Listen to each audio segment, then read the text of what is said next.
Yo, what's good, y'all boys? It's Dub, man. Today I'm coming at you with another reaction video. Today I'm reacting to the top 12 NBA players of all time. This video was not on none of my suggestions. What's bro name? Bro texted me on Instagram and he told me to react to this. I don't know if he's trolling. I don't know if he's trolling or not. I don't know if he want me to get mad. Shout out Eric. Eric told me to react to this video. If you know me, well, if you've seen some of my other basketball things, to me, LeBron James is the greatest player of all time, and I got Michael Jordan right after him. Hate on me, bro. I'm not like, man, it's a lot I want to say, but I plan on making my own. I plan on making my own top 10 greatest players of all time. This thing is 30 minutes long. God, all right, pull up. I'm gonna go ahead and get into this, man. Yeah, I got LeBron and Jordan. I don't know if I got Curry.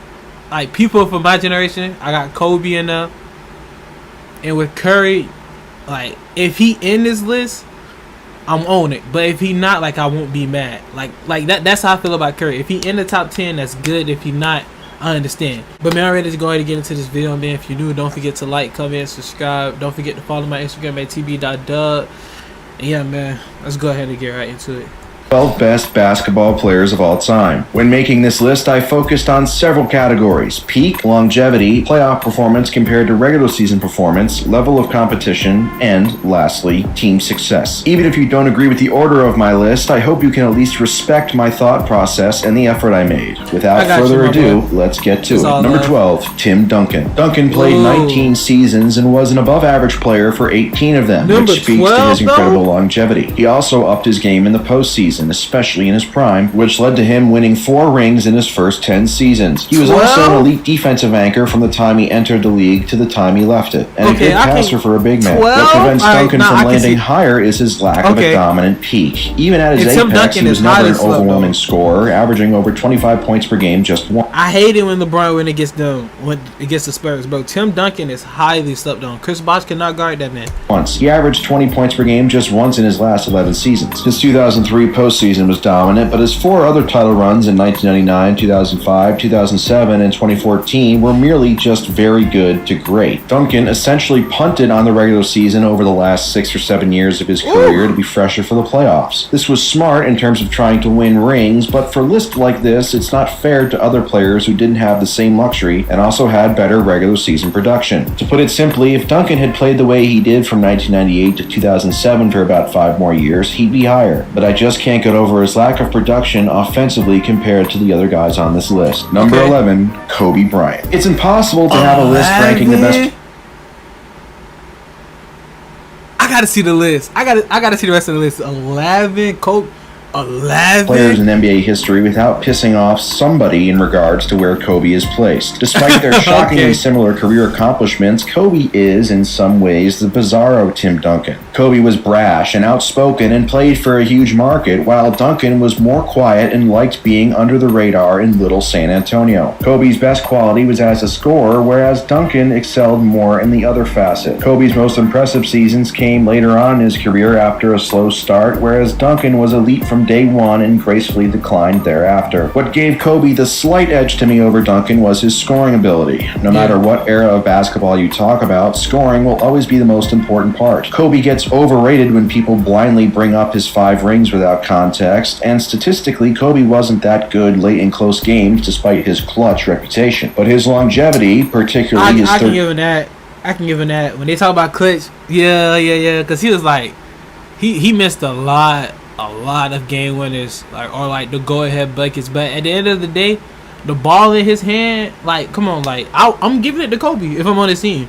13-year stretch from 2001 to 2013 where he averaged 28, 6, and 5 in the regular season and 29, 6, and 5 in the playoffs was extremely impressive. He was never the clear-cut best player in the league, but in 2006 and 2007 you can make a great argument for him being so. He obviously wouldn't have won 3 rings from 2000 to 2002 without Shaq, but he showed he could be the first option on championship teams with his great title runs in 2009 and 2010, with timely help from Pau Gasol and Derek Fisher. My biggest correct with Kobe and why he's not ranked higher is that he was not very good in the NBA Finals. In 7 appearances, he shot 43% or worse 6 times. And really only in 2002 and 2009 did he consistently perform at what I would consider to be a superstar level. Kobe gets overrated when people desperately try to put him in conversations he doesn't belong in, such as Jordan and LeBron, but he will always be an NBA legend. He made an immeasurable impact across the world, and he was an absolutely phenomenal player for an incredibly long time. Number 10, Wilt Chamberlain. Let's start with the positives. Wilt Chamberlain was an absolute freak, both on and off the court, who could last in any era. His production is so mind-boggling that some people have questioned whether he was actually a real person. One must look at his career in 3 phases. The first phase was from 1960 to 1966, where he averaged almost 40 fucking points per game and won 7 straight scoring titles. The second phase was from 1967 to 1968, when he decided to sacrifice points for a more well-rounded style. This resulted in him winning back-to-back MVPs and finally breaking through to win his first ring in 1967. He even led the league in assists as a 7'1" center in 1968. The third and final phase of his career was from 1969 to 1973, where he took a back seat on offense to teammates Jerry West and Elgin Baylor to become a defensive terror. This 5-year run ended with a championship, finals MVP, and 4 finals appearances. Wilt also finished his career with 11 rebounding titles and an ungodly amount of blocked shots, which unfortunately weren't tracked by the NBA. Rebounding titles and an ungodly amount of blocked shots, which unfortunately weren't tracked by the NBA until the year after he retired. Now for the negatives. It's obvious Wilt benefited mightily from a lack of competition, as he was far and away the best athlete every time he stepped on the court, outside of his matchups with Russell and later on Kareem. His numbers also look better due to playing in an era with way more possessions. Despite his 2 rings and finals MVP, Wilt's performance in the postseason was nowhere near the same level as it was in the regular season, even in his prime. He was a horrendous free throw shooter, and he had a reputation for caring more about stats than wins. Even taking into account his supporting cast, I see no excuse for why he didn't take a much bigger role. I can't talk about Wilt. I've never seen his highlights, never seen none of that. I don't know if he was just stat padding. You know, I can't speak on that. Offensively during his time with the Lakers, particularly in their finals losses to the Celtics and Knicks. Wilt's peak and versatility were legitimately jaw-dropping, but his competition wasn't great, his play declined in the playoffs, and his teams didn't win as much as you'd expect. So he'll have to settle for being number 10 on my list. No, he did not. Number 9, Shaquille O'Neal. It speaks to Shaq's incredible ability that he underachieved and still lands at number 9. He had an insane peak, topped off by 3 straight championships from 2000 to 2002, where he... Okay, what you say? Probably the most dominant big man, him and Wilt. From what I hear of Wilt, I've seen Shaq play. Shaq, to me, from what I've seen of the centers that I've seen, Shaq the best center of all time.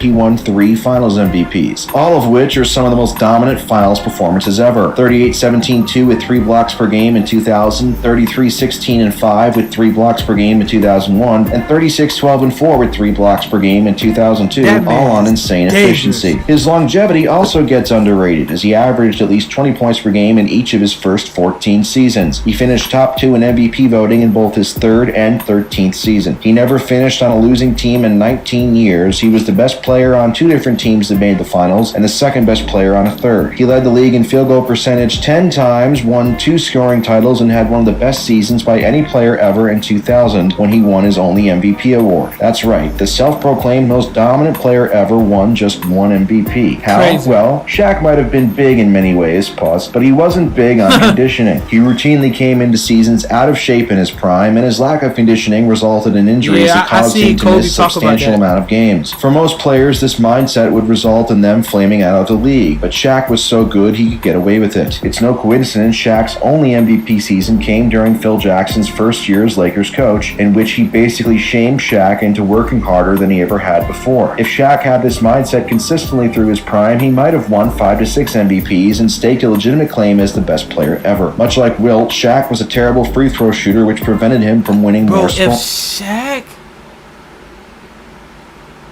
I don't know. I was gonna say if Shaq was lean, like Giannis,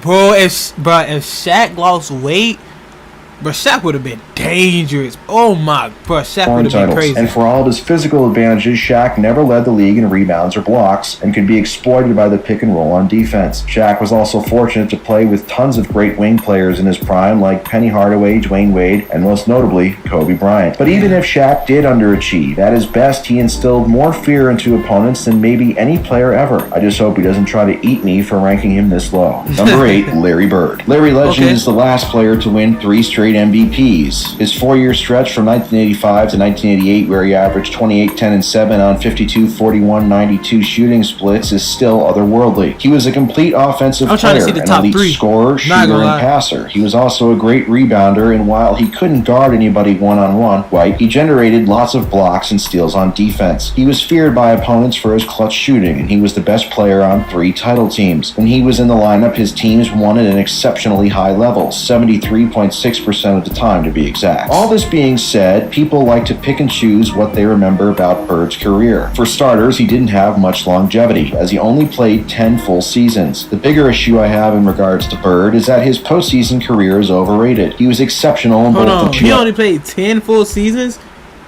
That's crazy. For starters, he didn't have much longevity, as he only played 10 full seasons. The bigger issue I have in regards to Bird is that his postseason career is overrated. He was exceptional in both the 1984 and 1986 postseasons, on his way to 2 rings and 2 finals MVPs, but outside of those 2 years, there was a lot of disappointment. As a rookie in 1980, he lost in the conference finals with home court advantage. In 1981, he won the NBA title, but badly underperformed in the finals and didn't win finals MVP. At one point, he scored just 28 points in a 3-game span. In 1982, he lost again in the conference finals with home court advantage, averaging just 18 points on 41% shooting. In 1983, he got swept in the conference semifinals, again with home court advantage, to Milwaukee, averaging just 19 points per game on 44% shooting. In 1985, he lost in the finals with, you guessed it, home court advantage. He averaged 24 points per game on 45% shooting. Not terrible, but a far cry from the 29 points per game and 52% shooting he had in the regular season. 1987 was an impressive playoff run by Bird, as he averaged 27, 10, and 7 on 48% shooting, but his injured Celtics team fell in the finals to LA. This is the oh my god, I can't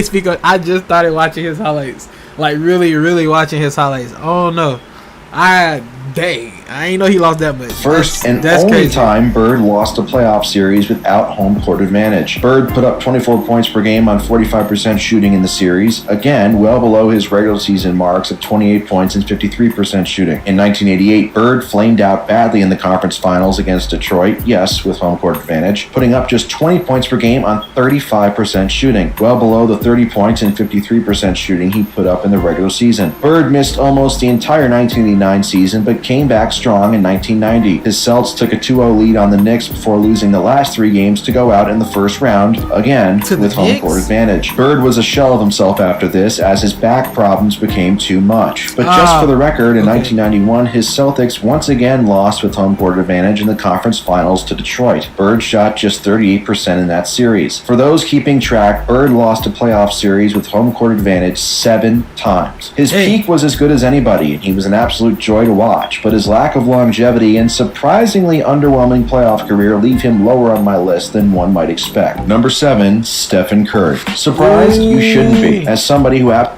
don't know how I ain't gonna call y'all old heads. God play, that's very disrespectful. I don't know how my uncles out there, I don't know how y'all gonna feel about this one. Me personally, I feel like Stephen Curry is a way better shooter. I think Stephen Curry is, I'm not gonna say a way better shooter, but to me, Stephen Curry is the greatest shooter of all time.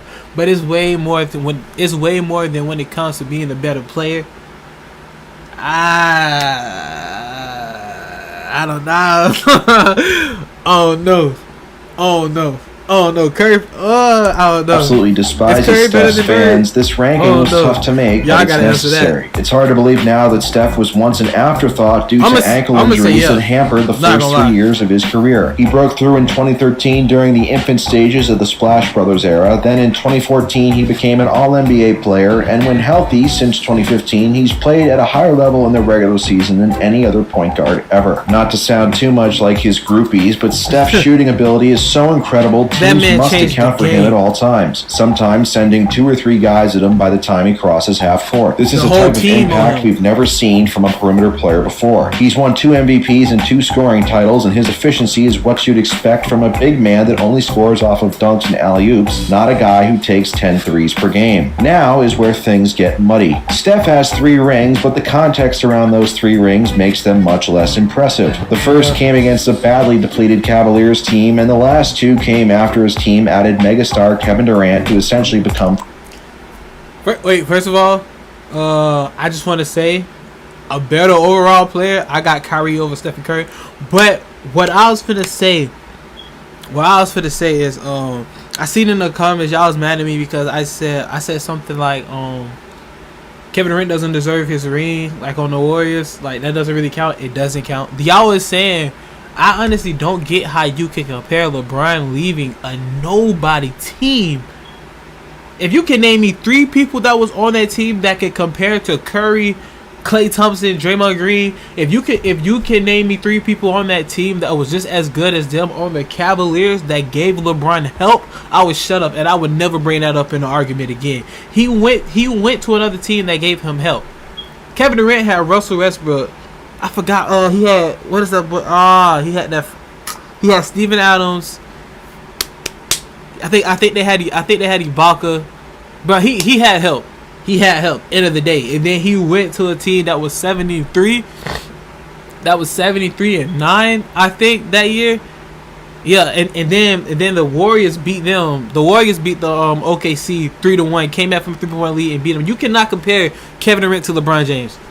End of discussion.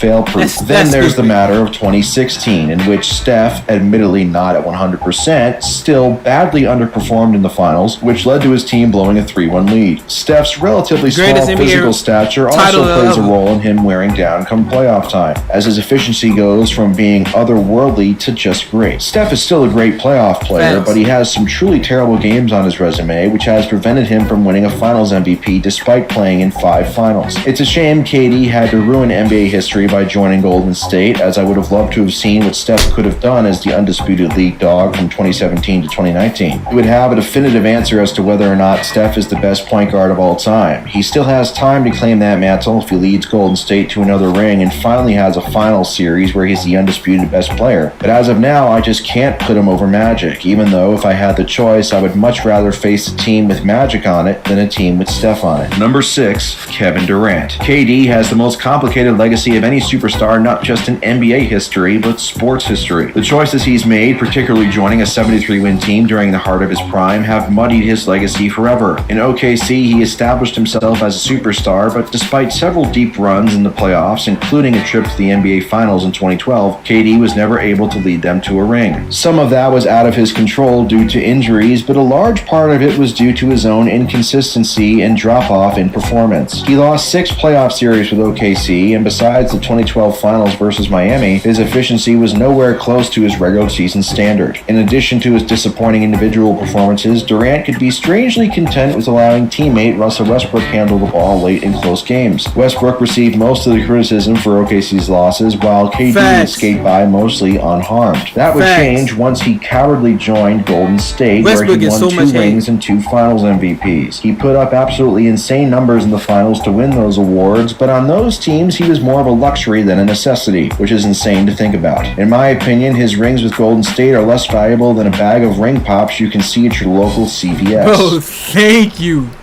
Thank you. His rings mean, and then he said that his numbers, I love Kevin Durant. Bro, Kevin Durant is a great player, but then he said both of his jerseys should be retired for OKC and the Warriors. For one, Warriors are not retiring your jersey at all. That's the dumbest. Nah, the OKC, the Thunder. But what did you do for them though? Like, but they might, because who's on the Thunder? Like, they might.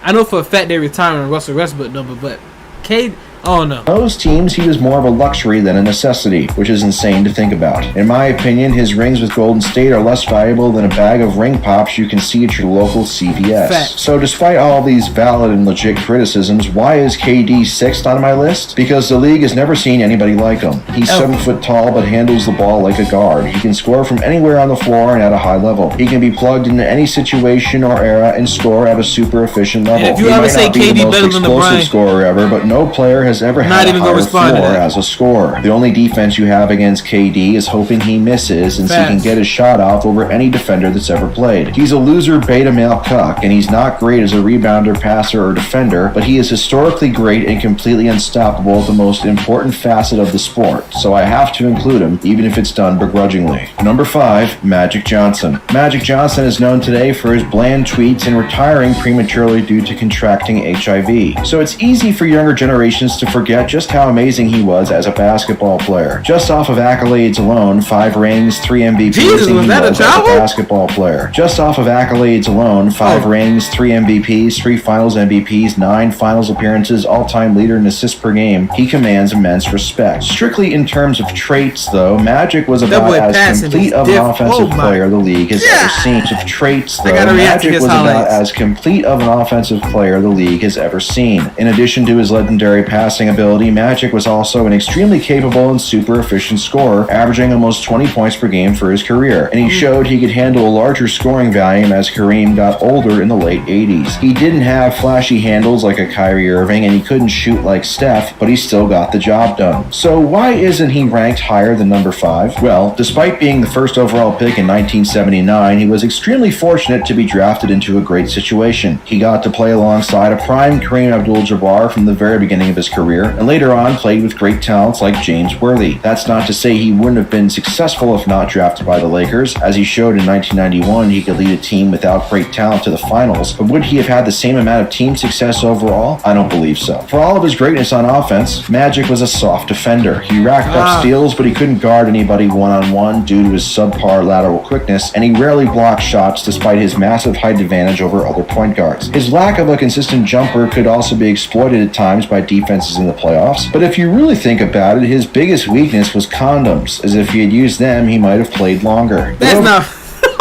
Hey, I'm not laughing. That's foul.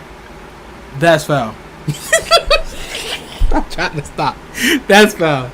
That's foul. I thought he was finna say his lack of like shooting. I never heard of him being a great shooter. I know he's not a great shooter, but that's foul. Lack of condoms. Wrap up out there, bro. You shouldn't be having sex to begin with if you're not married, but wrap up, bro. About it, his biggest weakness was condoms, as if he had used them, he might have played longer. That's crazy. But overall, I still have him as the GOAT point guard over Steph due to his legendary finals performances, most notably his 42-15-7 title-clinching performance in Game 6 as a rookie in 1980, and his 26-8-13 average against Boston in 1987, featuring his super clutch baby skyhook late on the road in Game 4 at the Boston Garden to put LA up 3-1. Magic probably didn't deserve Finals MVP in 1980 over Kareem, despite his amazing Game 6, but he deserved it in 1988 over Worthy, and he didn't win it then, so it evens out. With Magic at the controls, you could guarantee having a super elite offense and winning a shitload of games, and in the end, that's enough for him to crack my top 5. Number 4, Hakeem Olajuwon. If your initial reaction to Hakeem ranking this high is disagreement, just remember this. Houston chose him over Michael Jordan in 1984, and nobody gives them shit for it. That's how amazing Hakeem was. Known for his unstoppable post moves and graceful athletic movements, Hakeem was a complete basketball player on both sides of the ball. He checks off every box one can look for in a player. He had amazing longevity, averaging 20 and 10 on 50% shooting in each of the first 12 years of his career. He had a great peak, averaging 27, 12, and 4 with a ridiculous 2 steals and 4 blocks per game from 1993 to 1996. He went up against and dominated the other elite big men of his era like Shaq, David Robinson, and Patrick Ewing, and he led Houston to 3 finals appearances, winning 2 rings and 2 finals finals MVPs. But the biggest reason Hakeem ranks this highly is his playoff performance. He produced at a higher volume while being more efficient in the playoffs than the regular season, which is ultra rare. He led the playoffs in points per game 3 times, including both years he led Houston to titles in 1994 and 1995. From 1987 to 1995, he played 82 playoff games, the equivalent to a full regular season. In those games, he averaged a ridiculous 29, 12, and 4 with 2 steals and 4 blocks on 53% shooting. Needless to say, he was a super clutch and dominant playoff player. Hakeem's versatility is shown in the history books as well. He ranks 12th all-time in points, 14th in rebounds, 9th in steals, and 1st in blocks. If one had to nitpick Hakeem's career, it would be that from 1988 to 1992, 5 years of his prime, his teams never won a playoff series. It's obviously not because of Hakeem they didn't see success, but it makes one wonder why he couldn't elevate his teams a little bit more. There's also the Jordan factor. If MJ had never left to play baseball, would Hakeem's Rockets have broken through to win in 94 and 95? Nobody will ever know. But outside of his 3 finals appearances in 86, 94, and 95, Hakeem's teams only made it past the second round 1 time in 15 years. Those are really the only gripes I can find, but Hakeem accomplished pretty much everything a player can while playing at a level very few players have ever reached, with a style no player has been able to replicate before or since. So because of that, he sneaks onto my Mount Rushmore. Number 3, Kareem Abdul-Jabbar. When going strictly by resume and body of work, Kareem might be the GOAT. His list of accomplishments is enormous. 6 MVPs, 6 rings, all-time leading scorer, 2 finals MVPs, 19-time All-Star, 15-time All-NBA. I could go on for hours. He owns the most unstoppable shot in basketball history, the skyhook. He won finals MVP 14 years apart. He came into the NBA in 1970 as a phenom. He averaged over 20 points per game in each of his first 17 seasons. He won his 6 MVPs over his first 11 seasons, in which time... Bro, I will never forget my first time playing with him on 2K. I think it was like 15, 16 or something like that. I played with him, man. Ever since then, I looked up his highlights. This man is unstoppable.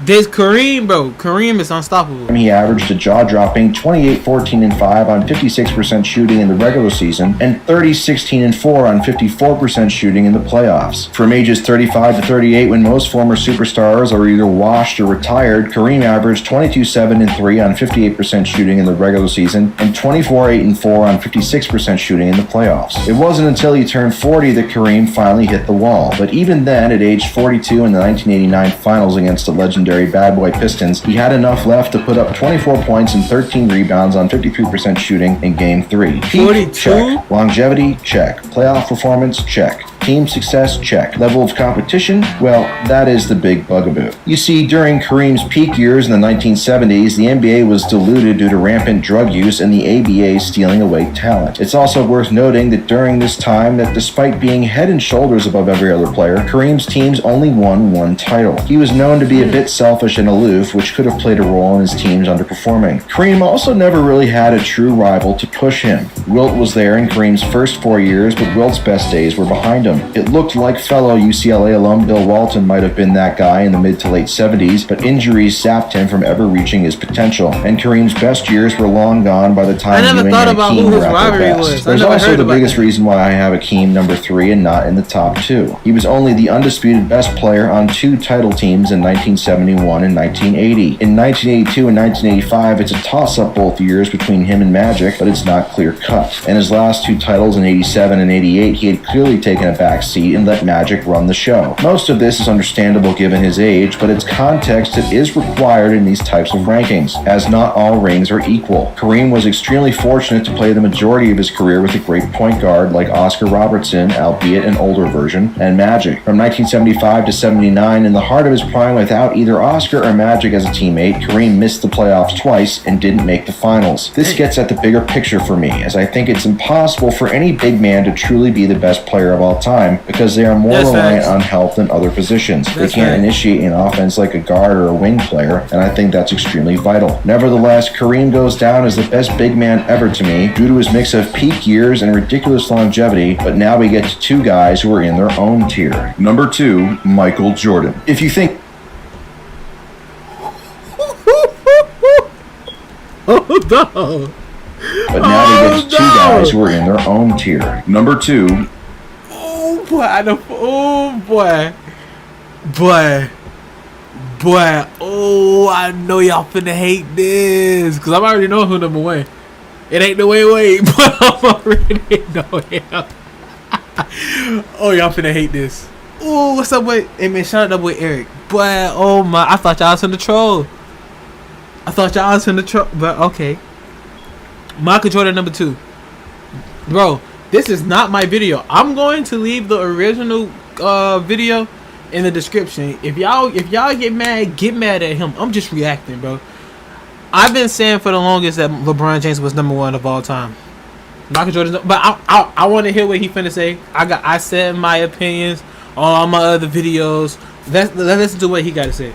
Michael Jordan. If you think MJ is the GOAT, nothing I say is going to change your mind. Facts. If you don't think MJ is the GOAT, nothing I say is going to change your mind. If you think MJ is the GOAT, I don't have any problem with that. Unlike that fraud bitch Tom Brady, I have nothing but respect for MJ's talent and accomplishment. Unlike that fraud bitch Tom Brady, I have nothing but respect for MJ's talent and accomplishments. Up until a few years ago, I believed he was the best player ever. By now, you know all about his accomplishments. 6 rings, 6 finals MVPs, a perfect finals record, 5 MVPs, the highest career points per game in both the regular season and playoffs, 10 scoring titles, a defensive player of the year, rookie of the year, etc. He accomplished all of this with a perfect combination of athletic grace, unmatched skill, and mental toughness. He was a psychotic competitor who knew he was the best, would dominate you to prove he was still the best, and then remind you about it afterwards. His reputation as a great clutch performer is well earned, as he routinely took games over in the fourth quarter in the postseason. His 7-year run from 87 to 93 is probably the best peak any player has ever had. 33, 6, and 6 on 52% shooting in the regular season, 35, 7, and 7 on 50% shooting in the playoffs, and 36, 8, and 7 on 53% shooting in the finals. We all know the story from here. MJ, quote-unquote, retired after winning his 3rd ring to go suck at baseball for nearly 2 years, came back towards the end of 1995, got booted from the playoffs by Orlando, then led the Bulls to another three-peat from 96 to 98. During his second three-peat, MJ was still the best player in the world, but he was no longer at the god level he was before. He was more prone to off-shooting nights and a step slower defensively. Scottie Pippen took on most of the top defensive assignments so MJ could save energy for offense. MJ had the best...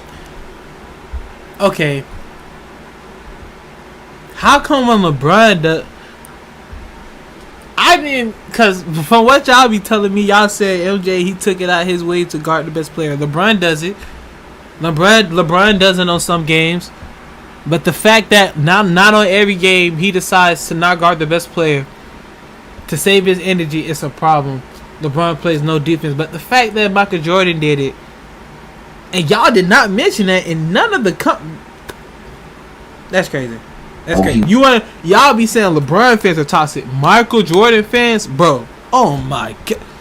You can't. It's nothing you can say to that. Was before. He was more prone to off-shooting nights and a step slower defensively. Scottie Pippen took on most of the top defensive assignments so MJ could save energy for offense. MJ had the best peak ever. He was the best player on 6 title teams. He stepped up in the playoffs, so why is he not number 1? Well, this is like trying to find a pimple on Miss America, but I'll do my best. First off, MJ only played 11 full seasons with Chicago, aka his prime years, so compared to other players on this list, he didn't have a ton of longevity. But the biggest knock on MJ to me is his lack of competition during the 90s. It's not a coincidence that MJ's Bulls didn't break through until the top teams of the 80s like the Pistons, Celtics, and Lakers declined. MJ's title years came during a watered-down era filled with expansion teams that led to inflated win-loss records across the league. This doesn't explain the Bulls' 6 rings, but it gives some context. MJ also benefited greatly from never playing against a truly great team in the finals. He got a Lakers team in 1991 that was injured, a Blazers team in 1992 whose best player Clyde Drexler couldn't shoot and was mentally weak, a Suns team in 1993 that wasn't good defensively, a Sonics team in 1996 that didn't have a dominant player, including an injured Gary Payton, and Jazz teams in 1997 and 1998 that were mentally weak, led by notorious chokers Karl Malone and anti-vaxxer John Stockton. This is not to say these were bad teams for the time period they played in, but compared to LeBron's finals opponents, they look like community college teams. MJ never had to go up against dynasty teams like San Antonio or Golden State. State, and he was extremely fortunate to never go up against HAKEEM. To put it another way, MJ never had a worse team around him in the finals than his opponent. He was expected to win, and he did. Contrary to popular belief, MJ was far from a one-man show when he was winning rings. Chicago was still good enough to win 55 games and was one terrible play call away from making the conference finals without him in 1994. Scottie Pippen was an elite player and a Hall of Famer. Horace Grant was an incredible third option. John Paxson was an ultra-clutch role player in the finals. Then later on, he had Dennis Rodman as an elite defender/rebounder, and other role players like Tony Kukoc who could fill in the gaps offensively to take some of the burden off of MJ. Shout out to Steve Kerr for his super clutch title-winning shot in 1997. Phil Jackson wasn't a bad coach to have either. From a narrative standpoint, MJ had the perfect career. He came into the league on a bad team. His team slowly got better around him, but he kept running into a bully, Detroit. He lost in the first round, then the conference semifinals, then the conference finals. Finally, through hard work, he eventually beat the bully to reach the mountaintop. And save for 1995, he never lost again after that. It's smooth and easy to follow, and you can't argue with the results. But the narrative and results require context. And once you do that, MJ just barely falls into second place on my list. Number 1, LeBron James. Ain't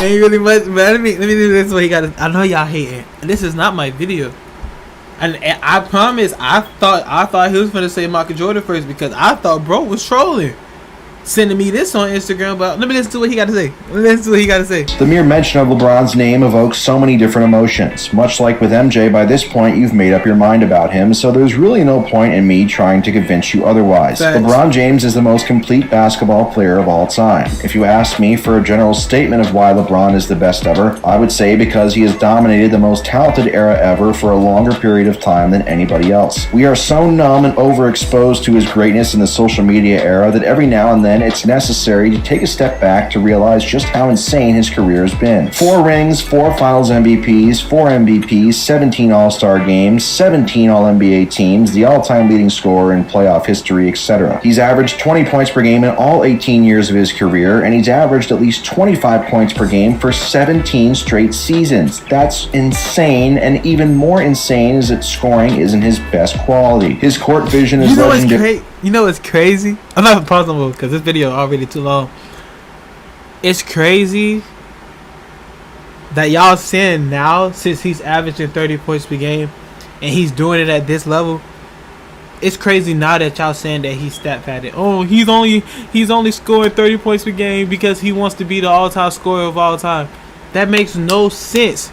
That makes no sense at all. And then you're saying, oh, they didn't make it to the playoffs because of LeBron. LeBron was the only one doing work on the Lakers. How is it LeBron, bro?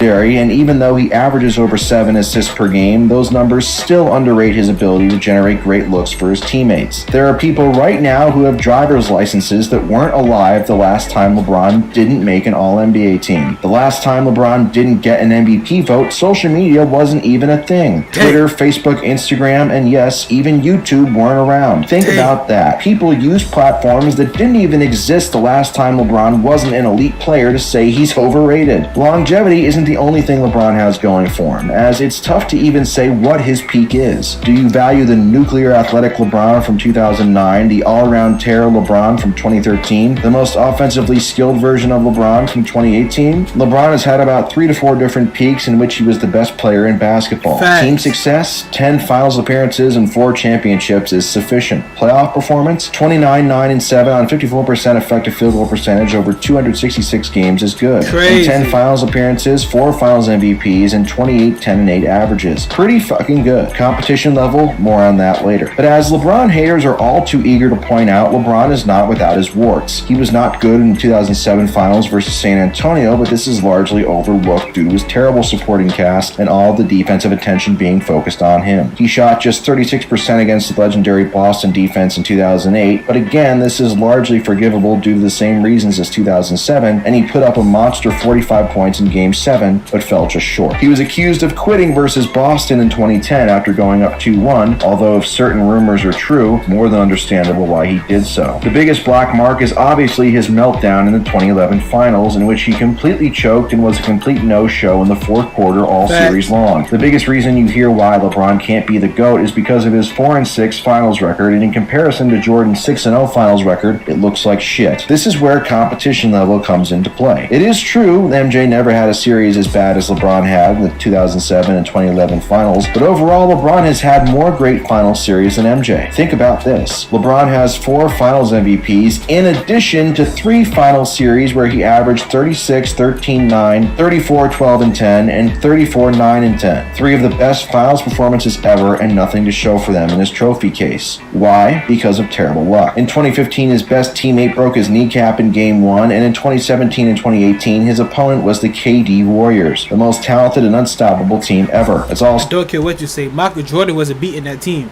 Michael Jordan wasn't beating the 2018 Warriors. And if you say you, come on, if you.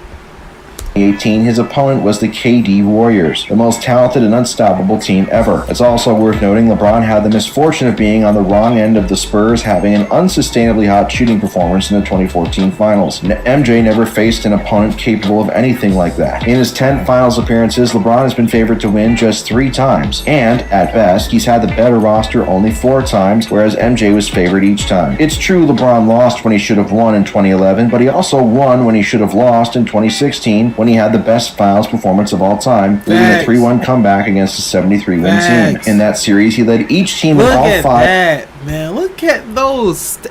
Crazy. Major stat categories, the only player to ever do so. To put it bluntly, the difference in rings between LeBron and MJ is solely due to the massive difference in opponent quality, not because MJ is a better player than LeBron. But forget about team results. As I stated before, LeBron is the most complete player ever. If you need him to score 30, he can do that. If you need him to grab 15 rebounds, he can do that. If you need him to drop 10 assists and set up teammates, he can do that. If you need him to guard the opponent's best player, he can do that too. But the tiebreaker to me is this. MJ could turn a good team into... Look at that team. Look at, bro, like, look at that team. Tell me. Just tell me, is Michael Jordan taking that team to the second round in the playoffs? Just tell me. He's not. Look at this team. A great team better than LeBron, but LeBron can make a bad team into a good team better than anybody that's ever lived. To me, the latter is more impressive. And the scary thing is, a healthy LeBron, not one rushed back early from a high ankle sprain due to a dirty play by a scrub, is still the best player in the league. There's no way to know when he's finally going to hit a wall and slow down for good on his own. Is that a good or a bad thing? Your answer to that question, just like my list, is completely subjective. Fuck Tom Brady. Hey, man. Hey. I love that video. I love that video. I really want to read all the comments. I really want to see what I want to see what y'all want to say. Like I said, LeBron is always going to be a better player. I really feel like I did everything y'all told me to do. I reacted to people saying is LeBron better than the NBA players saying is LeBron better than Michael Jordan. His own teammates said, Scottie Pippen said LeBron's the better player. I've reacted to the people who played with Michael Jordan, the people who didn't, the people who watched them both. Like, I've reacted to that, and then I just reacted to this. He just gave the full breakdown, just like on the GOAT debate. What else do you want me to do?